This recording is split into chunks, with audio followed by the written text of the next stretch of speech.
The chamber went silent, and then chaos erupted. It wasn't supposed to go like this. Not today.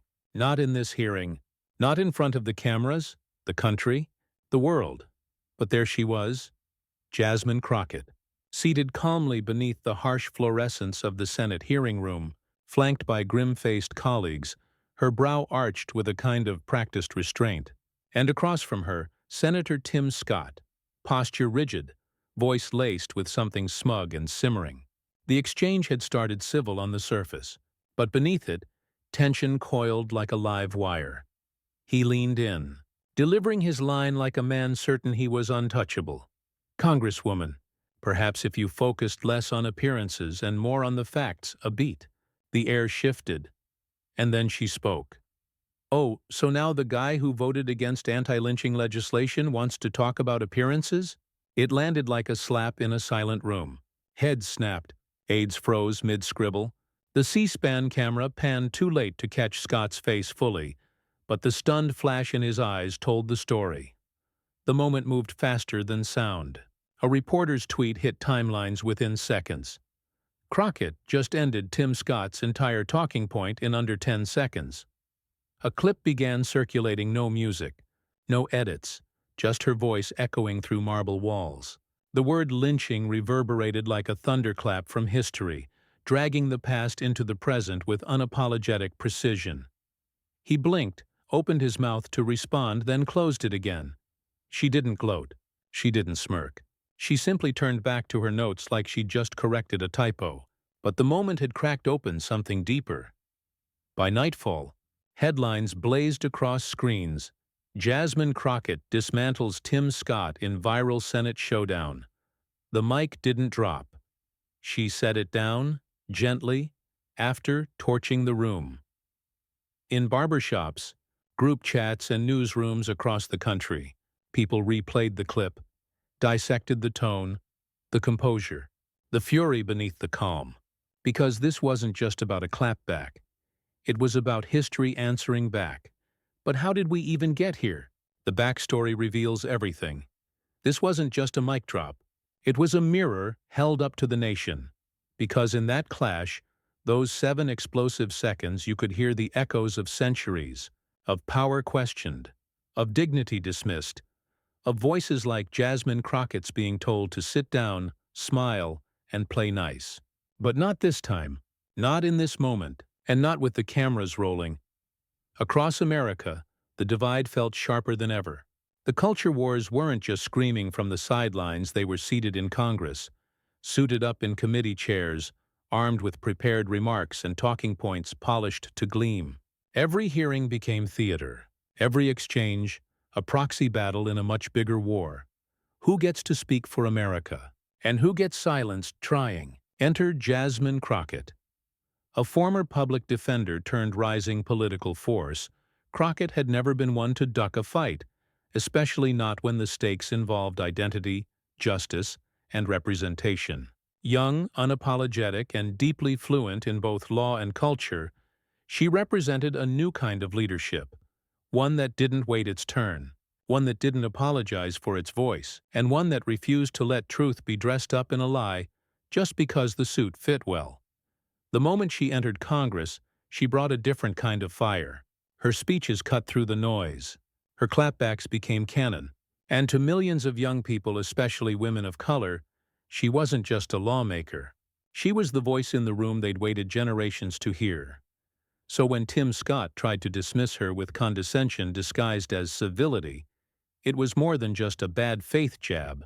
It was familiar, too familiar. The kind of political slight that's passed off as decorum, even when it stings with history.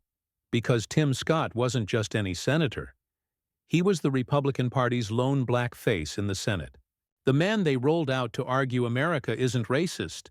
The figure praised in conservative circles for being proof that diversity didn't have to mean disruption. He had become, whether knowingly or not, the shield, the rebuttal wielded by a party that often seemed allergic to acknowledging systemic injustice. And Jasmine? She was the voice saying, "Enough with the masks." This wasn't just a back and forth between two black lawmakers. It was a collision of philosophies, assimilation versus defiance, Respectability politics versus radical truth. One wanted to be accepted by the system, the other wanted to expose it. And that's why the moment detonated. Because when Crockett pushed back, she wasn't just correcting Tim Scott. She was calling out the very role he'd been cast to play and refusing to join the performance. Tim Scott thought he could shut her down. He was wrong. He misread the room. Worse, he misread the movement. And what he didn't realize, what he never expected, was that Crockett wasn't playing for Senate applause. She was speaking for every person who'd ever been told to tone it down, be more polite, wait their turn.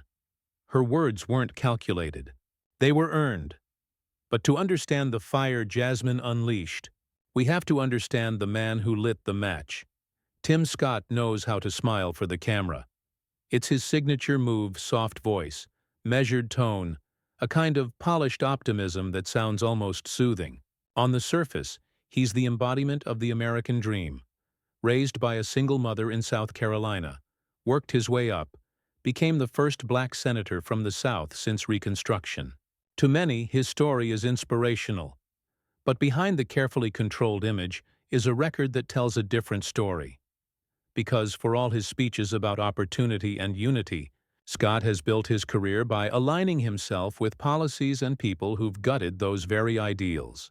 He votes like a man afraid to look back over his shoulder, like a man desperate to prove to the conservative base that his skin color doesn't make him soft on their politics.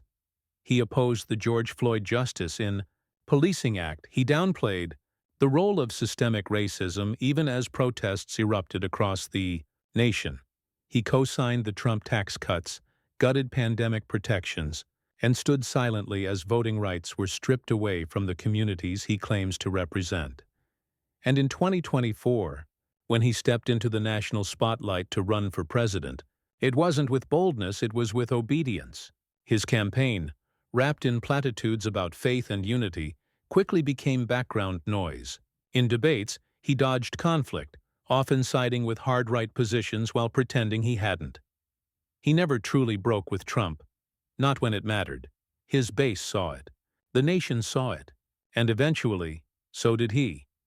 He dropped out before the first primary votes were even cast, but still, he remained a darling of the party's establishment, a safe face they could point to, a rebuttal to accusations of racism, a talking point in human form. To critics, especially within black and progressive circles, Tim Scott had become something else entirely. A man weaponized by the system to defend the system. He preaches unity, while defending division. He speaks of lifting people up, while voting to keep their knees on the ground. And yet somehow, he still finds himself elevated as a moral authority, one who lectures others on decorum, on civility, on how we should behave. So when he turned to Jasmine Crockett, an outspoken black woman unafraid to challenge hypocrisy, and tried to scold her about appearances, it wasn't just arrogance. It was a performance, a warning shot dressed as politeness, the kind of paternalistic reprimand that's passed down in corridors of power to remind outsiders they're still outsiders. But Crockett wasn't here for correction. She was here for confrontation. And this time, Tim Scott's smile wasn't enough to disarm what was coming next. So when he tried to correct Crockett on live mic, she gave him more than he bargained for. Jasmine Crockett didn't come to Congress from money, power, or legacy. She came from grit. Born and raised in St. Louis, she learned early what it meant to fight for dignity in a country that often offered everything but. Her mother worked hard. Her community struggled harder. And Jasmine grew up watching how injustice didn't always shout, it whispered in systems, in policies, in the quiet spaces where power pretended not to see. So she chose law. Not corporate law, not prestige law, public defense. While others sought corner offices, Jasmine stood beside the people. No one else would. Black men railroaded by the system, single mothers buried under fines, kids mistaken for criminals. In Dallas County, she became known as the lawyer who didn't flinch, the one who could argue circles around a prosecutor in the morning, then volunteer for a protest defense by night. She didn't wear armor. She was the armor, and when local activists begged her to run for office, she hesitated, Not because she wasn't ready, but because she knew what it would cost. The scrutiny, the coded insults, the double standards stacked triple for black women. But she ran anyway, and in the Texas House, she was fire from day one, speaking truth on the floor, filibustering for voting rights, getting arrested alongside her colleagues in protest. She became the voice the establishment didn't see coming and couldn't ignore. Then came Congress. At first, the media didn't know what to make of her. Young, bold, sharp as a scalpel and unafraid of showing edge. She wasn't safe. She was real. And then she went viral. During a heated oversight committee hearing, Republican lawmakers tried to frame black lawmakers as being disrespectful and unprofessional. Jasmine leaned forward and calmly asked, "Is this about my eyelashes and my edges?" The room froze. Twitter exploded. In that one sentence, she named every microaggression, every racist undertone, every unspoken judgment ever leveled at women of color in politics. She didn't scream. She didn't rant, she just said it. And across the country, millions of people felt seen. "She said what we've all been wanting to scream," one tweet read. "Jasmine Crockett is that girl," read another. But for Crockett, it wasn't about viral fame. It was about reclaiming space, not just for herself, but for every person who'd been told they were too loud, too proud, too different to belong in the halls of power. She's not polished. She's precise. She's not passive. She's principled, and she doesn't back down, even when the air turns thin and the room turns cold. So when Senator Tim Scott came for her, tried to dress his jab in fake civility, tried to knock her down a peg in a room full of power suits and double standards, he assumed she'd absorb the insult. He assumed wrong, because Jasmine Crockett had spent her life turning insults into fuel and doubt into drive. And this time, she didn't just clap back, she dismantled him. It started with a smirk. Tim Scott had leaned forward slightly, his voice oiled with condescension, masking sharp edges in Southern cadence. The words themselves were carefully chosen, measured, polite, but the tone told another story. This wasn't a question. It was a warning disguised as a lecture. "I think perhaps we should keep the conversation focused on the facts and not the flair." It sounded harmless until you saw where his eyes landed. Right at Jasmine Crockett. The message was clear. You're being too much. Crockett didn't blink, didn't flinch. Her fingers tapped once on the table, slow and steady like a metronome, counting down to something no one else in the room could hear yet. She glanced sideways at her notes, then looked back at him not with anger, but with clarity. "With all due respect, Senator, I don't think defending basic dignity qualifies as flair." Her voice was calm, controlled, but there was something in her delivery, an undertone of steel beneath silk that shifted the room's air. Scott pressed on. "Of course, Congresswoman, but if we're here to solve real problems, not perform for social media." Now the tension was audible. Audible in the deep inhale from one aide seated near the back. Audible in the half-turn of a fellow committee member who suddenly found their pen very interesting, because everyone recognized what this was. It wasn't just a disagreement. It was the old game, played in a new voice, man to woman, senior to junior, establishment to insurgent, wrapped in professionalism, delivered with a smile. And Crockett knew it. She leaned back, arms crossed now, not defensive, but unbothered, as if she'd seen this scene before and already knew how it ended. "What's performative," she said slowly, "is pretending unity while voting against every policy that would bring people together." A murmur rolled through the chamber, low and quick. A few eyes widened. Scott shifted in his seat, adjusting his lapel, the mask slipping just enough to reveal the edge beneath. He interrupted. "Well, I don't think personal attacks are productive." But Crockett cut in, voice unraised, tone unwavering. "And I don't think gaslighting is governance." The room froze. Then scattered coughs, some lowered eyes. One or two exchanged glances like, Did she just say that? She had. The dynamic shifted. Crockett wasn't reacting anymore. She was controlling the space, word by word. Scott's face tightened, his earlier confidence fraying into defensiveness. His replies grew clipped, less polished, like a man who realized the script wasn't landing but didn't know how to rewrite it. Allies on both sides grew visibly tense.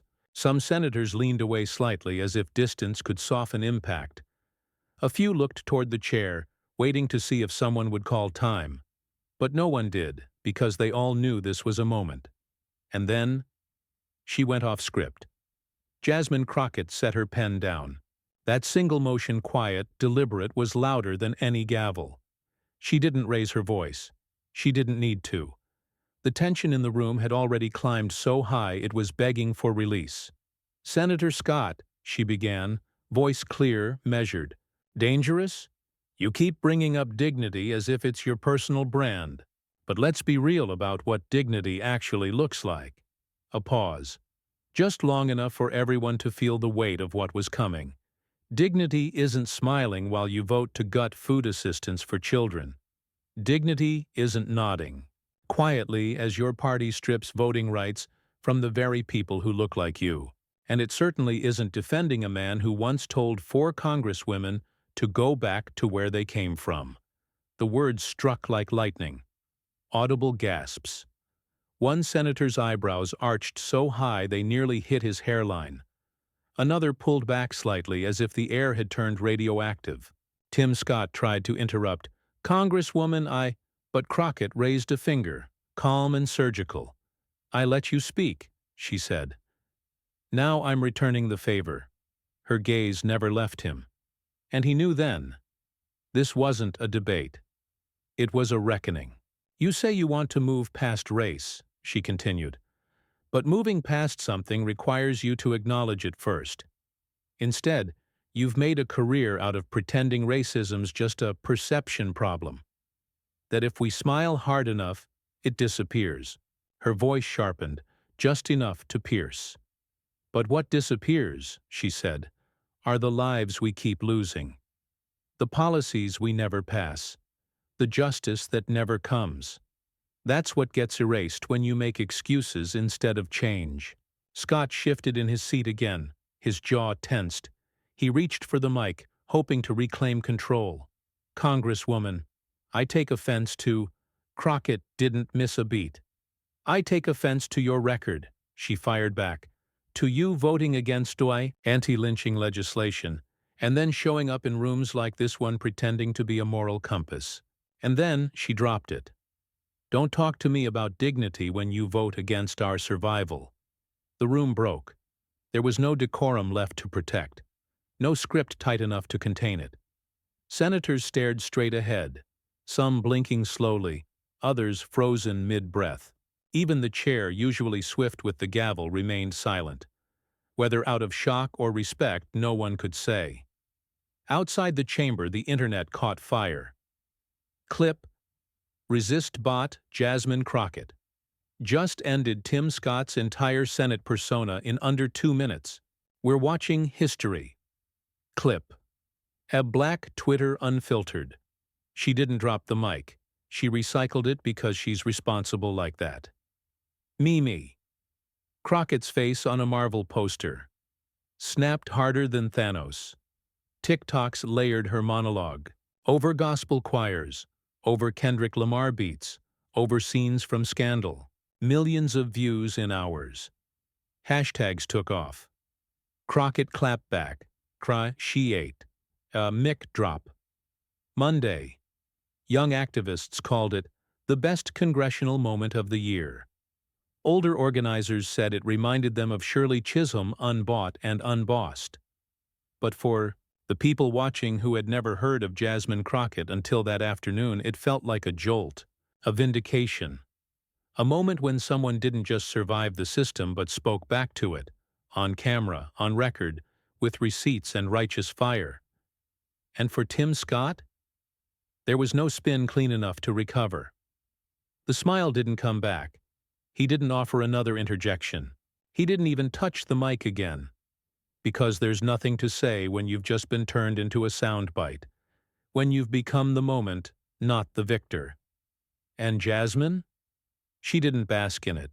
She didn't smirk or toss off a final word. She simply turned back to her notes, calm as a sunrise, like justice, showing up right on time. But the fallout didn't end there.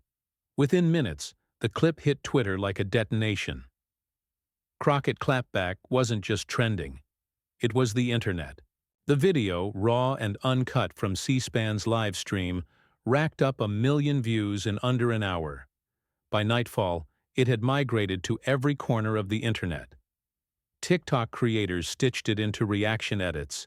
YouTubers dropped breakdowns with titles like, "How Jasmine Crockett Just Changed the Game," and Instagram flooded with, quote, graphics in bold type.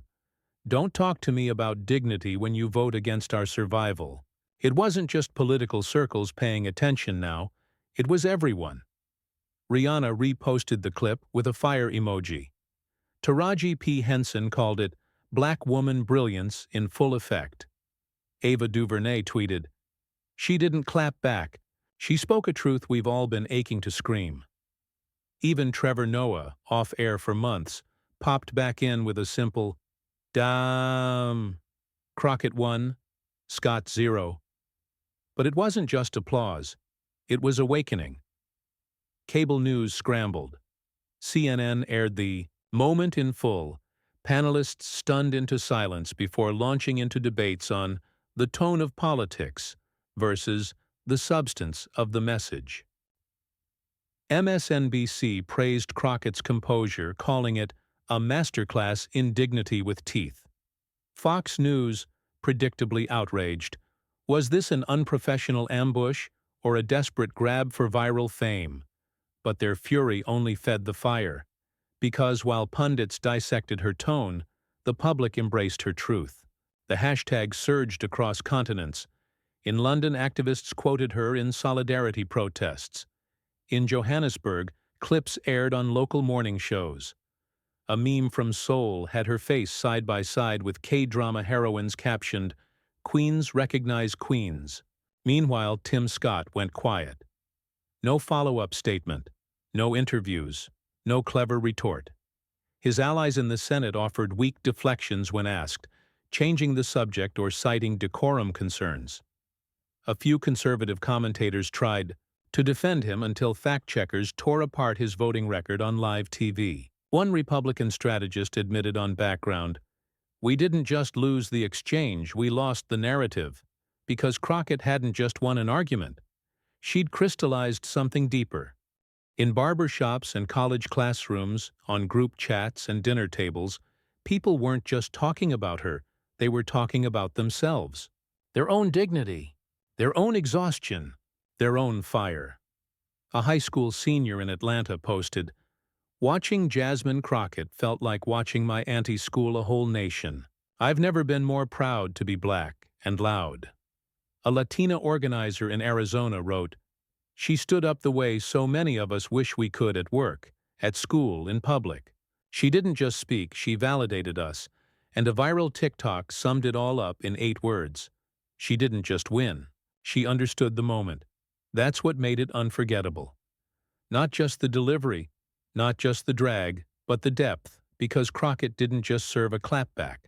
She cracked open a conversation about representation, respect, and refusal to be silenced. And for a generation raised on filtered images and unfiltered injustice, she became something rare, authentic, powerful, and unafraid. She stood there, no gimmicks, no consultants, no pandering, and reminded millions that truth doesn't have to shout when it's rooted in courage. She didn't just win the argument. She won a generation's respect, and what Jasmine said next wasn't just about herself. It was about all of us. After the dust settled and the headlines cooled, Jasmine Crockett stepped out of the chamber and into the lights, unbothered. Reporters swarmed. Microphones flew forward. The questions came fast. Did she plan the moment? Would she apologize? Was she worried about backlash? Crockett didn't blink. "I didn't come here to be quiet," she said. "I came here to serve." And sometimes service means speaking the truth when it's not convenient for the people in power. She didn't posture. She didn't pivot. She grounded herself in something bigger than the moment, bigger than the politics. In an interview later that evening, she reflected on what it meant to speak truth in a room built to ignore it. "You can't keep asking us to shrink ourselves to make other people feel comfortable," she said. "Respect isn't silence. Dignity isn't compliance. Sometimes dignity means saying what needs to be said, even if it shakes the room." And it did, because what happened in that hearing wasn't just a takedown, it was a mirror, a moment that forced the nation to examine who gets to speak without interruption and who gets labeled angry just for refusing to be erased. Crockett didn't shout. She didn't storm out. She stayed, and in staying, she reclaimed space for every woman, every person of color, every young voice told they don't belong in rooms they've earned the right to occupy. The truth is, we've seen enough performers in politics, people who memorize lines, not history, who wear concern like a costume, applause like armor, who speak of unity but legislate division, who smile through policies that crush the people they claim to represent. But Jasmine Crockett reminded us of something else, that there's a difference between performance and purpose. That real leadership doesn't hide behind pleasantries. It shows up, unfiltered, unapologetic, and unafraid. Justice doesn't always shout.